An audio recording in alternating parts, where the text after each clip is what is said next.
कभी सूरदास ने एक स्वप्न देखा था कि रुक्मिणी और राधिका मिली हैं और एक दूजे पर निछावर हुई जा रही हैं। सोचती हूँ कैसा होगा वह क्षण जब दोनों ठकुरानियाँ मिली होंगी।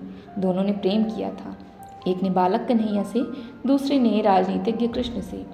एक को अपनी मनमोहक बातों के जाल में फंसा लेने वाला कन्हैया मिला था और दूसरे को मिले थे सुदर्शन चक्रधारी महायोद्धा कृष्ण। कृष्ण राधिका के बाल सखा थे, पर राधिका का दुर्भाग्य था कि उन्होंने कृष्ण को तात्कालिक विश्व की महाशक्ति बनते नहीं देखा। राधिका को न महाभारत के कुचक्र जाल को सुलझाते चतुर कृष्ण मिले, न शिशुपाल का वध करते बाहुबली कृष्ण मिले। रुक्मिणी कृष्ण की पत्नी थी, महारानी थी, पर उन्होंने कृष्ण की वह लीला नहीं देखी जिसके लिए विश्व कृष्ण को स्मरण रखता है। उन्होंने न माखन चोर को देखा, न गौ चरवाहे को। उनके हिस्से में न बांसुरी आई न माखन। कितनी अद्भुत लीला है ना। राधिका के लिए कृष्ण कन्हैया था और रुक्मिणी के लिए कन्हैया कृष्ण थे। पत्नी होने के बाद भी रुक्मिणी को कृष्ण उतने नहीं मिले कि वो उन्हें तुम कह पाती। आपसे तुम तक की यात्रा को पूरा कर लेना ही प्रेम का चरम पा लेना है। रुक्मिणी कभी वह यात्रा पूरी नहीं कर सकी।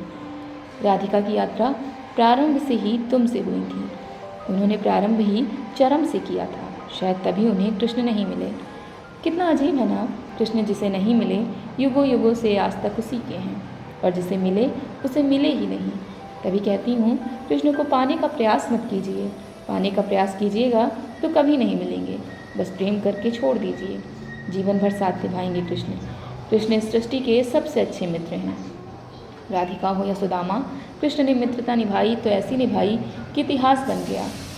राधा और रुक्मिणी जब मिली होंगी तो रुक्मिणी राधा के वस्त्रों में माखन की गंध ढूंढती होंगी और राधा ने रुक्मिणी के आभूषणों में कृष्ण का वैभव तलाशा होगा। कौन जाने मिला भी होगा या नहीं। सब कुछ कहाँ मिलता है मनुष्य को, कुछ न कुछ तो छूटता ही रहता है। जितनी चीज़ें कृष्ण से छूटी उतनी तो किसी से नहीं छूटी। कृष्ण से उनकी माँ छूटी, पिता छूटे, फिर जो नंद यशोदा मिले वो भी छूटे, संगी साथी छूटे, राधा छूटी, गोकुल छूटा, फिर मथुरा भी छूटी। कृष्ण से जीवन भर कुछ न कुछ छूटता ही रहा। कृष्ण जीवन भर त्याग करते रहे।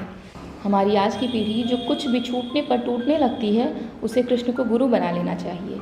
जो कृष्ण को समझ लेगा वह कभी अवसाद में नहीं जाएगा। कृष्ण आनंद के देवता हैं। कुछ छूटने पर भी कैसे खुश रहा जा सकता है, या कृष्ण से अच्छा कोई सिखा ही नहीं सकता। महागुरु थे कृष्ण कन्हैया। इस सृष्टि के सबसे प्यारे मनुष्य का जन्मदिवस है ना आज। खुश होइए, आज का दिन खुश होने के लिए ही है। श्री कृष्ण जन्माष्टमी के दिन खुश रहना ही व्रत है। आप सबको श्री कृष्ण जन्माष्टमी की ढेरों शुभकामनाएं।